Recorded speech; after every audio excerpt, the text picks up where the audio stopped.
আবার একটু মনে হতে পারে না উনি তো ভদ্র চোর, মাত্র সামান্য কটা টাকা চুরির কথা বলেছেন।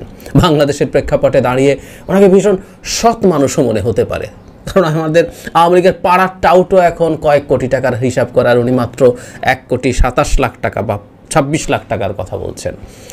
ঘটনাটা ঘটেছে নাটোরে। নাটোরে এক আসনের সংসদ সদস্য মোহাম্মদ আবুল কালাম আজাদ বলেছেন নির্বাচনে 1,26,00,000 টাকা খরচ হয়েছে, এটা আমি তুলবো যেভাবেই হোক, এটুকু অন্যায় আমি করবই আর করব না। এবং এখানে উপস্থিত ছিলেন ইউএনও, তিনি একটা খুবই ফানি মন্তব্য করেছেন, হ্যাঁ ফানি, এবং এই দেশটার পরিস্থিতি বোঝানোর জন্য সেই মন্তব্যটাও ইজ ভেরি ইন্টারেস্টিং।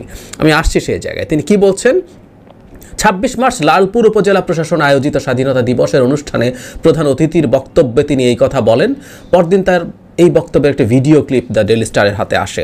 বক্তব্যে আবুল কালাম আজাদ আরও বলেন, 25 লাখ টাকা ব্যাংকে জমা দিয়েছি, ট্যাক্স ফ্রি গাড়ি কিনেছি 27 লাখ টাকা দিয়ে, ইচ্ছা করলে আমি 1 কোটি টাকা দিয়ে গাড়ি কিনতে পারতাম, কিন্তু আমার যেহেতু টাকা নাই আমি 27 লাখ টাকা দিয়ে কিনেছিলাম। এবার আমি কিনবো, ওই টাকা দিয়ে কিনবো, ওই টাকা আমি তুলে নেব, কিন্তু নিয়ে আর কিছু করব না, খালি এই 1,26,00,000 টাকা তুলব। মানে ইন্টারেস্টিং ব্যাপার হচ্ছে উনি যেই টাকাটা খরচ হয়েছে সেটা তুলবেন, ওটা করে আর কিছু করবেন না, উনি চুরি বাটপারি বন্ধ করে দেবেন, আর কিছু করবেন না। যদিও পরবর্তীতে ওনাকে যখন জিজ্ঞেস করা হচ্ছে উনি বলছেন এটা উনি ফান করে বলছেন, এটা কোনো সিরিয়াস কথা না, আমরা বুঝতে পারি ফান না সিরিয়াস, এটা ক্লিয়ার। উপজেলা নির্বাহী কর্মকর্তা শারমিন আক্তার লালপুর উপজেলা নির্বাহী কর্মকর্তা প্রেসিডেন্ট ছিলেন, তিনি ডেইলি স্টারকে বলেন, কিভাবে সংসদ সদস্য সবার সামনে এমন কথা বললেন তা আমি জানি না, এমন কথাতে আমি নিজেও বিব্রত হয়েছি। উনি কেন বিব্রত হইলেন আমি আসলে বুঝলাম না, কিন্তু সবার সামনে কিভাবে বললেন, মানে ওনার কথাটা হচ্ছে এই কথাগুলো সবার সামনে বলা টলা যায় না, এটাই আসলে কথা, এটাই হলো বিষয়। আপনি চুরি বাটপারি করবেন আবার ঘোষণা দিচ্ছেন, আর মাত্র 1,26,00,000, মানে আমাদের মনে হতেই পারে যে আওয়ামী লীগের কুলাঙ্গার সন্তানিনী, মাত্র 1,26,00,000 টাকা খেয়ে বাদ দিয়ে দেবেন আর খাবেন না বলছেন, যদিও খাবেন কি খাবেন না আমরা খুব ভালো মতো জানি। আসছে এই জায়গায় তার আগে একটা ছোট্ট হিসাব দেই আমাদের সবাইকে। আমরা জানি যে অনেকে হয়তো জানিও না যে এই এমপিরা উপজেলা পরিষদের উপরে তাদের একটা অন্যায় ক্ষমতা আরোপ করে রেখেছে, এটা আইনের মাধ্যমে। উপজেলা আইনের যে 25 ধারা আছে সেখানে তারা স্পষ্টভাবে উপজেলা পরিষদের তারা উপদেষ্টা হিসাবে থাকবেন, এবং তাদেরকে বাইপাস করে উপজেলা চেয়ারম্যান কখনোই সরকারের সাথে কোনো রকম কোনো যোগাযোগও করতে পারবেন না, তার এই ইম্পোজড এখতিয়ার আছে। এই আইনটার বিরুদ্ধে আমি আর ডিটেইল কথা বলছি না, আগে বলেছি আবার বলবো, আমি ডিটেইল আলোচনা করেছিলাম আমার চ্যানেলে এটা নিয়ে, যে স্থানীয় সরকারকে দুর্বল করে রাখার যত রকম প্রচেষ্টা আছে, যত রকম 2 নম্বরই আছে, সব করা হয়েছে। এর মধ্যে এটাও একটা। উপজেলা চেয়ারম্যান, উপজেলা নির্বাহী অফিসার যারা আছে, ইউএনওরাও প্রায় সব ক্ষেত্রে ক্ষমতা আদতে তাদের হাতে, আর এই এমপিরাও তাই করে রেখেছেন। কেন?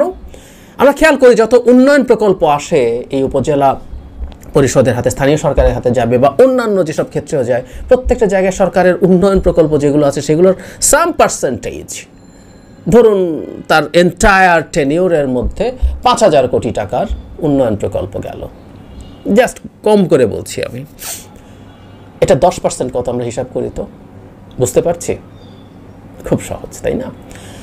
এই হচ্ছে মূল ব্যাপার। আপনি বসে বসে টাকা পেয়ে যান, প্রায় সব ক্ষেত্রে এমপিরা তাই করেন, আমি সব এমপিকে ঢালা ভয় বলছি না, তবে প্রায় সবাই জাস্ট বসে বসে। এছাড়া তদবির সহ আরও কত কি আপনার আছে, আপনি আরও প্রকল্প নিজে পারসু করে নিয়ে আসার চেষ্টা করতে পারেন, আপনার আরও বিভিন্ন রকম বরাদ্দ আছে, সব কিছু মিলে এটা অকল্পনীয় পরিমাণ টাকা আপনি করতে পারেন। সেটা আসলে এই জন্যই আপনি আসলে ইনভেস্ট করেন। বাংলাদেশের পার্লামেন্ট ইলেকশনে 5, 10, 15, 20 কোটি টাকা খরচ করা, নমিনেশন নেওয়া থেকে শুরু করে কোনো ব্যাপারই না, এই কাজগুলো তো হয়েছে সমানে হয়। এই অঙ্কটা ক্রমাগত আরও বাড়ছে, কারণ এখন বাংলাদেশের জিডিপির আকার বেড়েছে। জিডিপির আকার বাড়া মানে হচ্ছে বিভিন্ন জায়গায় বরাদ্দ অনেক বাড়ে, বরাদ্দ অনেক বাড়া মানে আপনার খাওয়ার পরিমাণও বাড়ে। 100, 200, 300, 500 কোটি টাকা কামিয়ে ফেলা কোনো ব্যাপারই না, আসলে কোনো ব্যাপারই না, একেবারেই না।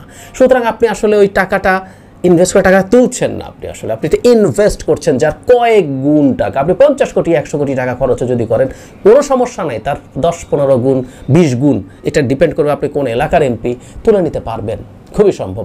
আর এই যে অবৈধ যত প্রভাব, চাঁদাবাজি টাজি থেকে শুরু করে অন্যদের যা যা আছে সেগুলোর সাথে যদি ইনভলভ হন তাহলে তো অঙ্কটা অ্যাস্ট্রোনমিক্যাল। এই যে 1,26,00,000 টাকার কথা উনি বলছেন, আওয়ামী লীগের পাড়ার টাউট বাটপার এই টাকা ইনকাম করে 1-1.5 বছর বা কয়েক মাসে। মানে থানা উপজেলার কমিটিতে থাকা লোকজনের অঙ্ক তো আরও বড়, আমরা প্রায় স্মরণ করি একটা জিনিস, আজও আবার স্মরণ করছি, ফরিদপুর মানে জেলা শহরের দুজন নেতা 2000 কোটি টাকা পাচার করে দিয়েছে, র্যাব বলেছিল আমাদেরকে, মনে আছে নিশ্চয়ই। এইটা আসলেই ফ্যাক্ট, এটা চারদিকেই ঘটেছে। এখন বাংলাদেশের পার্সপেক্টিভে যে কথাটা বলছেন হচ্ছে ইউএনওর কথাটা, মানে এখন এই জায়গাটা আমি দেখতে পাচ্ছি ক্রমাগত। গতকাল একটা ভিডিওতে আমি বলেছিলাম যেখানে বিএসএমইউর এমপ্লয়িরা নাচানাচি করছে ব্যান্ড পার্টি ভাড়া করে ক্যামেরার সামনে, they don't give a damn, তারা কোনো রকম কোনো কিছু কেয়ার করে না, আচ্ছা কোনো ব্যাপারই না, আমি এটা নাচতে পারি, কে দেখুক তাতে আমার কিছু আসে যায় না। এই জায়গাটা এখন হচ্ছে। আপনি এমন কথা বলছেন, ভারত নিয়ে কথা বলছে, লুকাছাপা ছিল, এখন এমপি, মন্ত্রী, প্রধানমন্ত্রী সহ সবাই ভারতের পণ্য বয়কটের বিরুদ্ধে কথা বলছে। আর ভারত যেই সরকারকে ক্ষমতায় রেখেছে, এটা এখন জনাব ওবায়দুল কাদের সকাল বিকাল বলছে, এখন না 14, 18, 24 পররাষ্ট্রমন্ত্রী বলছেন, ওবায়দুল কাদের বলছেন, মানে এখন আর কোনো লুকাছাপা নাই, এখন খোলাখুলি কথা বলছেন। এই একটা চেঞ্জ আমি দেখছি এবার। আপনার এখন লজ্জা পুরো গেছে, হয়েছে পুরনো কথা আছে, এক কান কাটা তো রাস্তার এক পাশ দিয়ে যায়, দুই কান কাটা নাকি মাছ দিয়ে যায়, কারণ তার লুকানোর কিছু নাই। এই যে এই ভদ্রলোক এই কথা বলছেন, একটা সমাবেশে বলছেন, কাগজে কলমে বলছে, ফান করে বলছেন, মানে এই ফানও উনি করতে পারেন, এই ফানও উনি করতে পারেন এরকম একটা প্রকাশ্য জায়গায় বসে। আসলে কেয়ার টেয়ার করেন না, তাদের এখনো কিছু আসলে আসে যায় না। মানে এটা ভিডিও হয়েছে কি হয়েছে বড় কথা, এখানে বহু মানুষ প্রেজেন্ট আছেন সামনে, সাথে একজন প্রজাতন্ত্রের কর্মচারী ইউএনও আছেন, কিন্তু উনি এই কথাগুলো বলছেন। আমি এই একটা জিনিস খেয়াল করছি, আমি রিপিট করছি কথাটা, চক্ষু লজ্জা থাকাটাকেও কিন্তু আমি ছোট করে দেখি না। তার মানে চক্ষু লজ্জা থাকা মানে আপনি ন্যূনতম হলেও কাউকে কেয়ার করছেন। যখন চক্ষু লজ্জাটাও শেষ হয়ে যায়, তখন আপনি আসলে আর কাউকে কেয়ার করছেন। আমরা ঠিক অবলীলা সেই জায়গাটায় গেছি, এবং এটা খুব স্বাভাবিক, এটা অস্বাভাবিক না। একটার পরিস্থিতি থার্ড টার্ম যদি তারা পূর্ণ করতে পারে, একেবারে জনগণের ম্যান্ডেট ছাড়া ক্ষমতায় থাকছে, তখন আপনার মধ্যে হামবড়া তৈরি হবে, এবং খুব